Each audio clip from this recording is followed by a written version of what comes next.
The crystal tumbler in Dominic's hand shattered. 30-year-old Macallan bourbon dripping over his scarred knuckles. Across the crowded Plaza Hotel ballroom, his loyal, invisible, plus-sized assistant had just walked in. But she wasn't holding his encrypted phone. She was holding the arm of a striking stranger and smiling in a way Dominic had never allowed.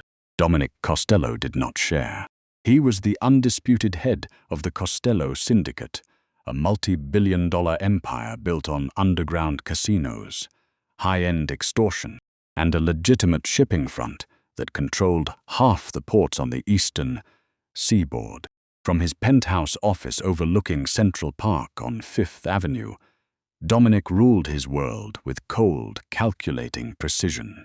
He was a man composed of sharp edges, bespoke Tom Ford suits, and a terrifyingly calm demeanor.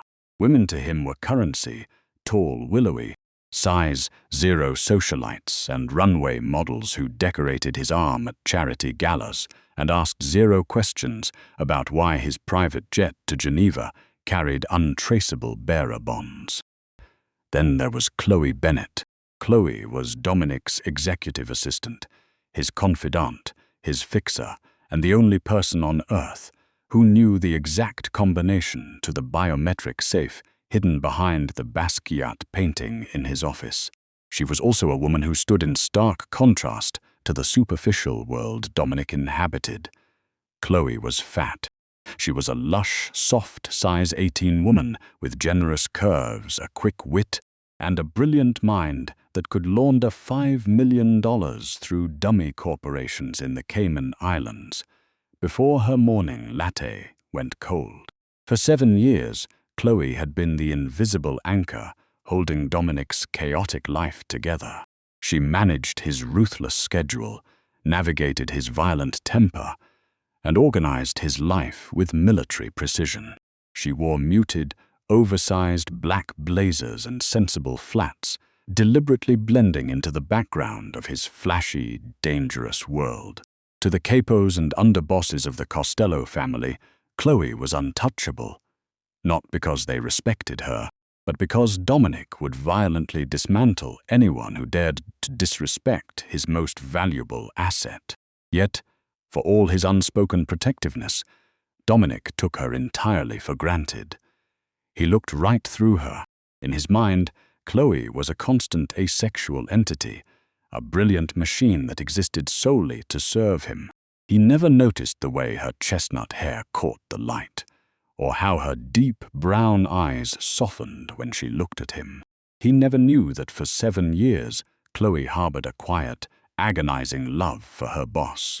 The breaking point arrived on a rainy Tuesday evening at Le Bernardin, a 3-Michelin-star restaurant in Midtown Manhattan. Dominic was hosting a tense sit-down with Victor Romano, the volatile heir to the Romano crime family. Chloe had spent weeks preparing the dossiers, ensuring Dominic had the leverage he needed to force Victor into conceding a lucrative union contract. She stood discreetly in the corner of the private dining room, clutching her iPad to her chest, her sensible black dress blending into the shadows. "Your operation is airtight, Costello. I'll give you that," Victor sneered, swirling his wine. His predatory gaze drifted to Chloe. "And you trust your little secretary here with all these numbers? She looks like she eats the profits." A few of Victor's men snickered. Chloe's face burned, her grip on the iPad tightening until her knuckles turned white. She waited for Dominic to say something, anything, to defend her, to shut Victor down with that terrifying, icy glare he reserved for his enemies. Instead, Dominic didn't even look her way. He kept his eyes locked on Victor, his voice entirely detached. "She's just the help, Victor. Focus on the contract. She only processes what I tell her to process. Just the help." The words struck Chloe with the force of a physical blow. 7 years of unwavering loyalty, of cleaning up his messes, of prioritizing his life over her own, reduced to 3 dismissive words. In that sterile, opulent room, something inside Chloe finally snapped. She wasn't angry. She was exhausted. The illusion was gone. Dominic would never see her as a woman. He would never see her as an equal. The next morning, Chloe walked into a high-end boutique in Soho during her lunch break. She stopped hiding. She traded her oversized, shapeless blazers for a wardrobe that hugged her lush figure. But more importantly, she decided it was time to get a life outside the Costello syndicate. Enter Sebastian Hayes. Chloe met Sebastian entirely by accident 2 days later at Blue Bottle Coffee near Rockefeller Plaza. She had dropped her leather binder, scattering classified shipping manifests across the floor. Sebastian, a strikingly handsome man with sharp jawlines, tailored navy slacks, and an air of relaxed confidence, had knelt to help her. When his hand brushed hers, he hadn't looked at her with the pity or invisibility she was used to from Manhattan's elite. He looked at her with genuine, unbridled interest. "You look like you're carrying the weight of Wall Street in this binder," Sebastian had joked, handing it back. His eyes, a piercing shade of hazel, swept over her soft curves with blatant appreciation. For the first time in years, Chloe flirted back. Sebastian was charming, intelligent, and entirely outside the Mafia ecosystem. He told her he was a corporate consultant who had just moved to the city from London. By the time their coffees were ready, he had asked her to accompany him to the annual St. Jude's Masquerade Gala at the Plaza Hotel, the very same gala Dominic was attending to secure political favors. "I'd love to," Chloe had said, surprising herself. For the rest of the week, Chloe was a ghost in Dominic's office. She did her job flawlessly, but the warmth was gone. She stopped bringing him his favorite espresso without being asked. She stopped lingering in his doorway to banter about his terrible taste in neckties. Dominic felt the shift. A cold, nagging irritation settled in his chest, a sensation he couldn't identify and vehemently hated. He was the boss. He dictated the temperature of every room he walked into. But suddenly, his own assistant was freezing him out, and it made him deeply, dangerously restless. The grand ballroom of the Plaza Hotel was a sea of glittering chandeliers, gold leaf architecture, and Manhattan's most dangerous predators wearing $1,000 tuxedos. Dominic Costello stood near the opulent champagne tower, looking utterly bored.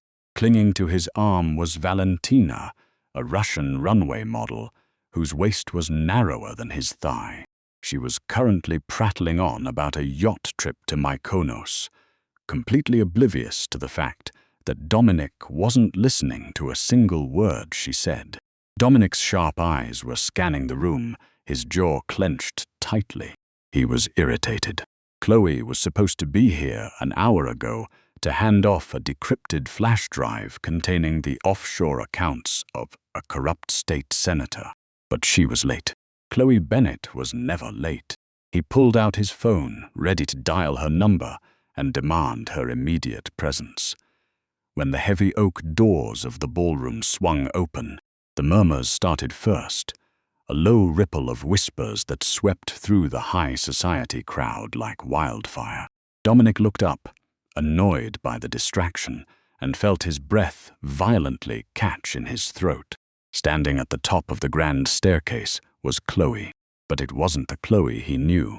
She wasn't wearing a shapeless black blazer or sensible flats.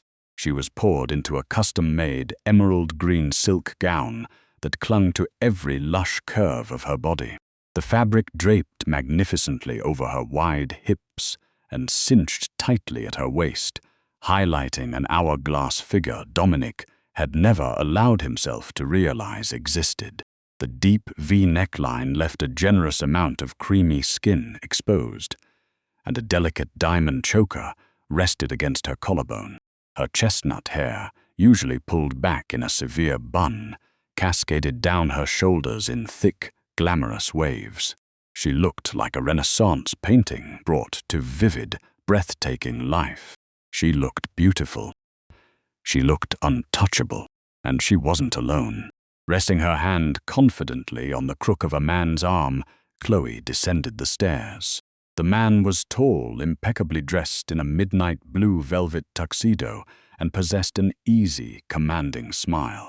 He leaned in, whispering something into Chloe's ear that made her throw her head back and laugh. A bright, genuine sound Dominic realized he hadn't heard in years. The crystal tumbler in Dominic's hand shattered. Bourbon and blood dripped over his knuckles, soaking into the pristine white cuff of his shirt. Valentina gasped, stepping back in horror, but Dominic didn't even notice her. The world around him had narrowed down to a tunnel, the end of which was focused entirely on the man whose hand was resting possessively on Chloe's waist. A primal, suffocating wave of jealousy slammed into Dominic's chest. It was a violent, ugly emotion that completely bypassed his legendary self-control.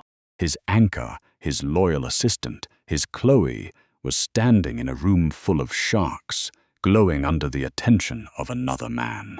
Dominic didn't think. He moved. He crossed the ballroom with predatory strides, his capos immediately sensing the shift in the atmosphere and falling into step behind him.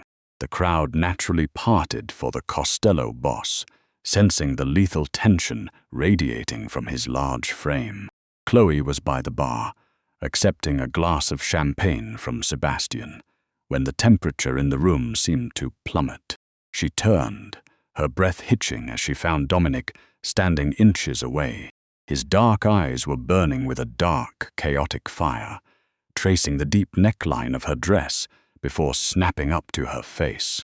"Mr. Costello," Chloe said, her voice admirably steady despite the sudden racing of her heart. She reached into her silver clutch. "I have the drive you asked for." "Keep it," Dominic interrupted, his voice a low, gravelly rasp that sent a shiver down her spine. He didn't look at the flash drive. He looked at Sebastian.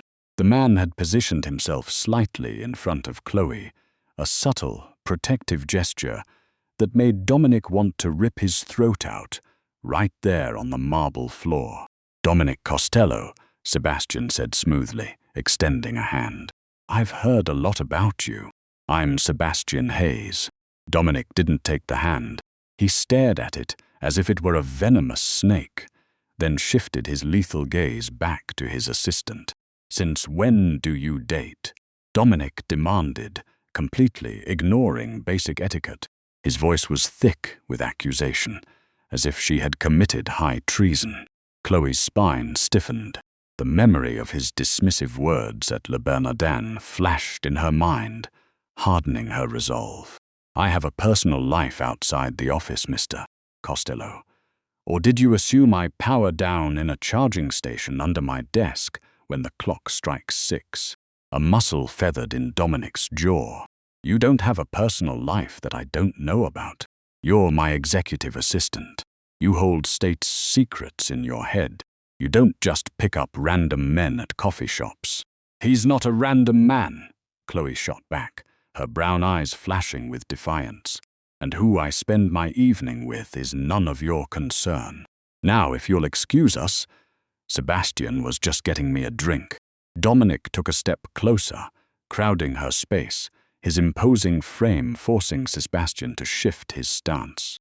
Dominic leaned down, his voice dropping to a deadly whisper meant only for her. "He doesn't know you, Chloe. He doesn't know what you do for me. The blood on your hands, the ledgers you clean. You think a guy in a velvet suit can handle the reality of your life?" Before Chloe could answer, Sebastian smoothly intervened, stepping directly between them. The easy smile was gone from his face, replaced by a cold, calculating mask that sent warning bells ringing in Dominic's head. "I think the lady asked for some space, Costello," Sebastian said, his voice stripped of its prior warmth. Dominic let out a dark, humorless chuckle. "You have no idea who you're talking to, Hayes. Walk away from her." "Now, I know exactly who I'm talking to," Sebastian replied smoothly, leaning in just a fraction. "And I think Victor Romano would be highly entertained to see the great Dominic Costello throwing a public tantrum over his secretary. Dominic froze. The air in his lungs vanished. Hayes, Sebastian Hayes. The pieces violently clicked together in Dominic's brain. This wasn't some random corporate consultant from London. Sebastian Hayes was the ruthless, ghost-like legal counsel and fixer for the Romano family. He was Victor Romano's right-hand man, the one who orchestrated the disappearance of federal witnesses. And he had his hands all over the woman who held the keys to Dominic's entire empire. Dominic looked at Chloe, who appeared utterly confused by the exchange, clearly unaware of Sebastian's true identity. Panic and a terrifying possessiveness collided inside Dominic. He grabbed Chloe's wrist, his grip ironclad but careful not to bruise. "We are leaving," Dominic ordered, his voice brooking no argument. Now, the heavy brass doors of the Plaza Hotel shut behind them with a resounding thud, cutting off the orchestral music and the murmurs of Manhattan's elite. Outside, a sudden torrential downpour was washing the neon-lit streets of Fifth Avenue, matching the dark, chaotic storm raging in Dominic's chest. He did not release Chloe's wrist until they reached the curb, where his Ahmad's midnight black Maybach was already waiting, the engine purring like a caged beast. His loyal driver, Arthur, immediately opened the rear door, his eyes wide at the sight of his boss, practically dragging the impeccably dressed assistant through the rain. "Get in," Dominic barked, his voice leaving absolutely no room for debate. "Don't you dare command me like one of your foot soldiers." Chloe fired back, planting her silver stilettos firmly onto the wet pavement. Raindrops began to kiss her bare shoulders, ruining the perfect waves of her chestnut hair, but she didn't care. Her chest heaved with a mixture of adrenaline and fury. "You humiliated me in there. You treated me like property." Dominic stepped into her space, his towering frame shielding her from the brunt of the storm.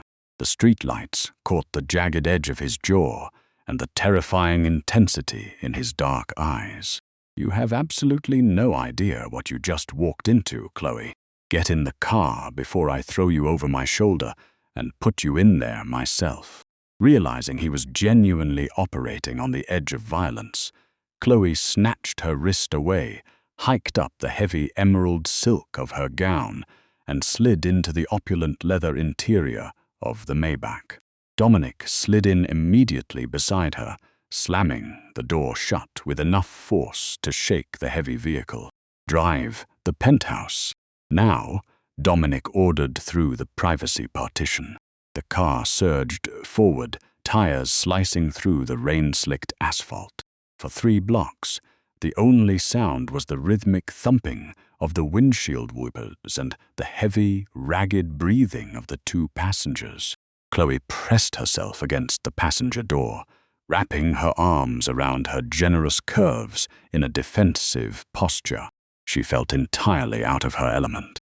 The thrill of dressing up, of finally feeling beautiful and desired, had been completely hijacked by the tyrannical man sitting inches away from her. "Are you going to explain why you just initiated a potential gang war in the middle of a charity gala?" Chloe demanded, her voice trembling but surprisingly cold. "Or should I just draft an apology letter to the board of directors first thing tomorrow morning?"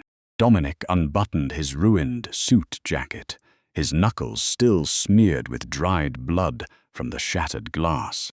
He turned to look at her, the dim ambient lighting of the car, casting harsh shadows across his face. "That man," Dominic growled, pointing a blood-stained finger toward the window, "is Sebastian Hayes. He isn't a corporate consultant from London. He is Victor Romano's chief legal counsel and lead fixer. He makes witnesses disappear, Chloe. He buries bodies in legal paperwork and concrete." Chloe's heart stopped. The breath vanished from her lungs, leaving a cold, hollow void. Sebastian Hayes, the charming, handsome man who had picked up her shipping manifests at the coffee shop. The manifests. "Oh my God," Chloe whispered, her hands flying to her mouth. The coffee shop. It wasn't an accident. He bumped into me. He saw the files. He was targeting me. Of course he was targeting you. Dominic roared, hitting the partition with the flat of his hand. You are the vault, Chloe. You know every shell corporation, every offshore account, every bribe we've paid to the port authorities for the last 7 years. You are the single's most valuable piece on my board, and you let a Romano operative buy you a martini. I didn't know, Chloe yelled back, tears of frustration prickling the corners of her eyes. Because to me, he was just a man who actually looked at me. For 7 years, Dominic, I have been a piece of furniture in your life. I sit in the corner, I clean up your messes, I make sure you don't go to federal prison. And how do you repay me? You sit in a room with Victor Romano and tell him I'm just the help. You told him I eat the profits. You sat there and let them humiliate me. The silence that followed her outburst was deafening. The anger instantly drained from Dominic's face, replaced by a stunned, hollow expression. He stared at her, truly looking at her, perhaps for the very first time. He saw the tears glistening on her eyelashes, the flush of genuine heartbreak on her cheeks, and the incredible, lush, womanly figure that was trembling beneath the expensive silk. Chloe. Dominic started, his voice suddenly stripped of its commanding timbre. Don't, she interrupted, turning her face toward the window, watching the blurred city lights. Sebastian might be a monster, but for an hour tonight, he made me feel like a woman, not a calculator, not an invisible assistant, a woman. I wore this dress, I spent 2 hours on my hair, because I wanted to remember what it felt like to be seen. A brutal wave of self-loathing crashed over Dominic. He had been so entirely consumed by his empire, so obsessed with maintaining his ironclad rule, that he had fundamentally neglected the one person who kept him anchored to the earth. He looked at her generous curves, the soft, beautiful expanse of her skin, and realized with sickening clarity that his jealousy in the ballroom hadn't been about business. It had been primal. It was the terrifying realization that another man was touching what was his. Except she wasn't his. He had never claimed her. He had only used her. Before Dominic could speak, before he could articulate the sudden, violent realization of his own feelings, the Maybach violently swerved. A deafening crack echoed through the night. The bulletproof glass on Chloe's side spider-webbed perfectly, a high-caliber sniper round, stopping mere millimeters from penetrating the cabin. Get down, Dominic roared. He lunged across the leather seats, his massive, heavy frame crushing Chloe down into the floorboards as a black SUV violently rammed into the side of their Maybach, sending them spinning into the intersection of 5th Avenue and 59th Street. The trap hadn't just been Sebastian at the gala. The trap was right now. The world spun in a chaotic blur of screeching tires, shattering glass, and the smell of burning rubber. The heavy Maybach slammed into a concrete barrier, the advanced airbags deploying with a concussive blast. For a moment, there was nothing but the ringing in Chloe's ears and the heavy, crushing weight of Dominic Costello shielding her body with his own. Chloe, look at me. Dominic's voice broke through the haze, urgent and rough. His hands were quickly mapping her body, checking for injuries, his dark eyes frantically scanning her face. Are you hit? Are you bleeding? I'm okay, Chloe gasped, coughing through the acrid smoke filling the cabin. She looked up and saw Arthur, the driver, slumped over the steering wheel, unconscious but breathing. Outside, the heavy boots of Romano hitmen splashed against the wet pavement. Sebastian hadn't just wanted information. Victor Romano had orchestrated a full decapitation strike against the Costello family while Dominic was distracted. Stay perfectly still, Dominic whispered, drawing a sleek, suppressed Glock 19 from the holster hidden beneath his ruined tuxedo jacket. The boss of the Costello family was not just a man in a suit. He had built his empire with his bare hands. But Chloe Bennett was not just a secretary. As Dominic prepared to kick the jammed door open and face the hitman, Chloe reached into the deep neckline of her emerald gown. From her velvet clutch, which had spilled onto the floorboards, she pulled out a matte black emergency transponder. She pressed her thumb to the biometric scanner and entered a rapid sequence of commands. "What are you doing?" Dominic demanded, his eyes widening. "I didn't just organize your calendar, Dominic," Chloe said, her voice dropping an octave, finding a spine of pure steel. "I designed your counter-surveillance grid." She pressed the final button. Instantly, the streetlights above the intersection exploded in a shower of sparks, plunging the entire block into pitch-black darkness. Simultaneously, a piercing, high-frequency acoustic alarm, designed to disorient attackers, blared from the Maybach's concealed exterior speakers. The Romano hitmen outside screamed, dropping their weapons to clutch their ears. "Go," Chloe shouted. Dominic didn't hesitate. He kicked the door open, moving with lethal, terrifying speed. In the cover of complete darkness and deafening noise, he systematically neutralized the four-armed men with ruthless precision. By the time the acoustic alarm cycled down, the street was entirely silent, save for the pouring rain and the groans of the incapacitated hitman. Dominic stood in the rain, his chest heaving, the suppressed pistol still gripped tightly in his hand. He turned around to see Chloe climbing out of the wrecked Maybach. Her beautiful green dress was torn at the hem, her hair was a wild, wet mess, and she was barefoot, having abandoned her stilettos. To Dominic, she had never looked more magnificent. She wasn't a fragile, size-zero socialite who would scream and faint at the sight of blood. She was a lush, brilliant, fierce survivor. Sirens began to wail in the distance. Dominic's backup, triggered automatically by Chloe's transponder, was seconds away. Dominic holstered his weapon and walked slowly toward her, ignoring the rain, ignoring the destruction around them.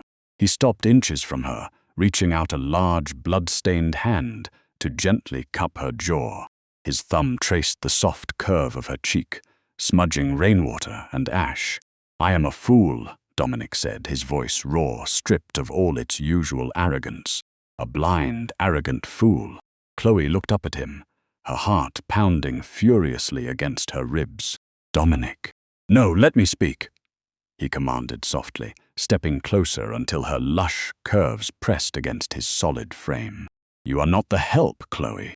You have never been the help. You are the only thing keeping me breathing. You are the only person I trust. And tonight, watching that bastard put his hands on you, it made me realize that I would gladly burn this entire city to ash before I let another man touch what is mine." Chloe's breath hitched. "Yours, mine," Dominic affirmed, his gaze dropping to her lips. "I see you, Chloe. I see your brilliant mind. I see your loyalty. And I see a woman whose body drives me to absolute madness. I was just too terrified to admit that the most powerful man in New York is entirely at the mercy of his assistant." He didn't wait for her permission. Dominic leaned down and captured her lips in a kiss that was desperate, hungry, and completely consuming. It tasted of rain, bourbon, and 7 years of repressed longing. Chloe melted into him, her soft, generous body aligning perfectly with his hard edges. She wrapped her arms around his neck, finally stepping out of the shadows and claiming the space she had always deserved. By the time the sleek black SUVs of the Costello syndicate screeched to a halt, forming a protective perimeter around them, Dominic and Chloe were still holding each other. The next morning, the underworld of New York shifted. Victor Romano's offshore accounts were completely drained, the funds anonymously donated to Cent. Jude's, a final, Brilliant stroke of digital warfare executed by Chloe from the comfort of Dominic's penthouse bed. Sebastian Hayes was found tied to a chair in a federal prosecutor's office, surrounded by the exact shipping manifests he had tried to steal, ensuring he would never see the outside of a prison cell. And as for Chloe Bennett, she never wore a shapeless black blazer again. She walked into the Costello boardroom that afternoon wearing a tailored crimson dress that hugged every glorious, soft curve of her body. She didn't sit in the corner, taking notes. She sat at the head of the table, directly beside Dominic Costello, not as his invisible assistant, but as his equal, his partner, and the undisputed queen of his empire. Did you love this thrilling mafia romance? The drama, the betrayal, and Dominic finally waking up to the gorgeous, brilliant woman right in front of him. If Chloe's ultimate revenge and rise to power gave you chills, you won't want to miss our next story. Hit that like button to show Chloe some love. Share this story with your friends who crave a real alpha romance. And subscribe to our channel for more intense, passionate audiobooks.